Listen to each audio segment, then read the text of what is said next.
Now I woke up at 6 in the morning today with a thought, and still somehow high as fuck from the Paravist night I realized something.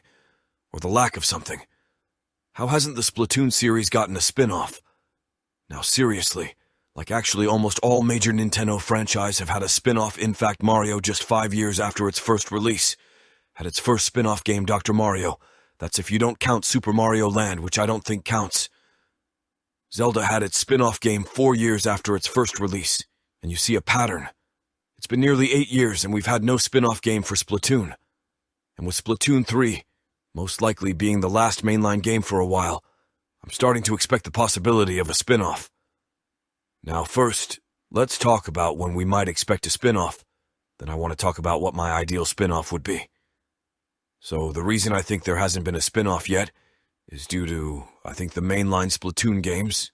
The development team has been focused on Splatoon, then 2 and now 3, that they haven't been able to develop a spin-off game.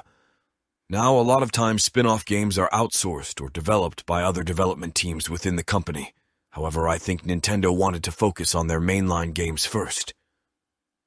Now with Splatoon 3, I think it's safe to assume we aren't getting another mainline game for a while. Maybe even for 5+ years. Maybe longer than we had to wait for 3. And with Splatoon 3 selling for copies than ever before, Splatoon is now more popular than it's ever been. Nintendo would be foolish to not take advantage of this opportunity and create a spin-off game, especially when the next game is probably nearly a decade out. I'm also hoping for other kinds of media, more manga, maybe an anime, and more. But for this video, I want to focus on a spin-off game. I think it's safe to predict we could get one within the next 3-4 years, hopefully sooner. Now, what would a spin-off game even look like? Well, I would expect a standalone single-player game. Splatoon single-player has always been kind of it's not bad by any means, but it could be a lot better. Splatoon 1S had a pretty decent campaign, especially a first entry. I really enjoyed Splatoon 2's campaign a lot, but it was pretty much a copy and paste of 1's campaign. Now 3's campaign is really good, however, even with 3 there's always been something missing. With having to develop multiplayer and salmon run, Nintendo's budget for the game is stretched along 3 things.